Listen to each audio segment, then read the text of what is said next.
Talk about France and look ahead a little bit to World Cup 2026, because France are up there when it comes to the favourites, but still behind Spain right now. All right. Why are Spain favourites? Because in World Cup play, they actually haven't passed the last 16 since 2010 when they went on to win it.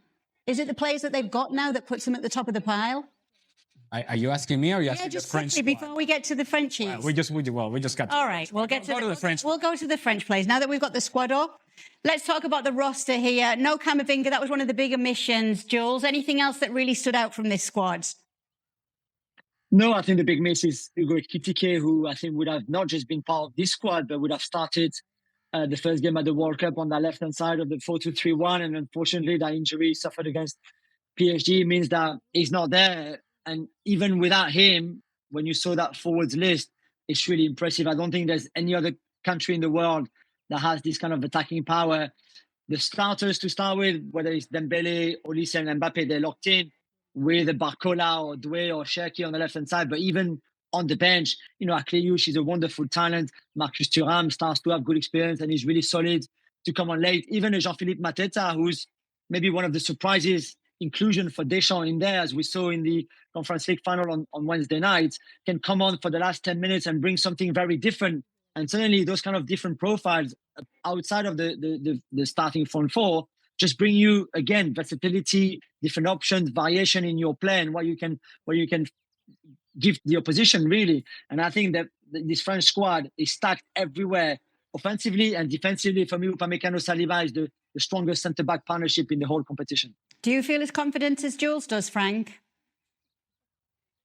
Yes, I am. And it's only fair that Spain is in front of France because of what they've done lately and all the competition that the competition they won lately as well. But it's going to be a very tight competition, and many other teams can also show themselves and surprise everybody. And I really think that Portugal has something to say, and also England. So let's see how it works. It's a competition. How you start, how you handle it, it's a X factor, and we don't know what's going to happen. But surely, offensively, I'm with Jules, and I won't name the names again. But that's incredible. But you have given us a possible 11 now, Frank.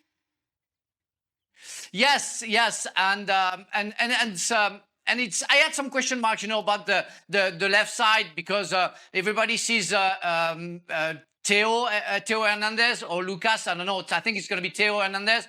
But I prefer Dini. I like Dini. The way he was playing this season defensively is always doing something good. And offensively, I like his left foot. Otherwise, no surprises. There's going to be a challenge for Deschamps between Upamecano and Konate. But according to the season, I think Upamecano has a light advantage. For sure, Saliba is going to play. Koundé on the right side. I went for Kante. I don't know. There is something, just a spirit, maybe a weakness in my heart for N'Golo Kante because he's the kind of engine that I don't want to see on the bench. And of course, at front, I tried to make sure that everybody could play. But how dare I can put Olise on the number 10 where he has been so good on the right side. But if I do that, where do I put Dembele? Do I put Mbappé on the bench and Dembele number 9 and I put Cherki on number 10? That's insane. So that's for me the 4 who should start. And let's see how it works. There is not one national team coach. He's Didier Deschamps. And I'm sure he's going to find the right recipe to do well. Look at these first world problems from Frank. Where do I put Elise? One of the best players on the planet. What am I going to do? I think, to that point, I think that works in France's favour. In this extended format, I think how deep your squad is plays a part. In my opinion, France and Spain are the 2 best teams going into this tournament. Spain favourites for the bookies because, as France mentioned, what they do in the Euros and that fairly young attack of 2 years ago all of a sudden is a little bit more mature.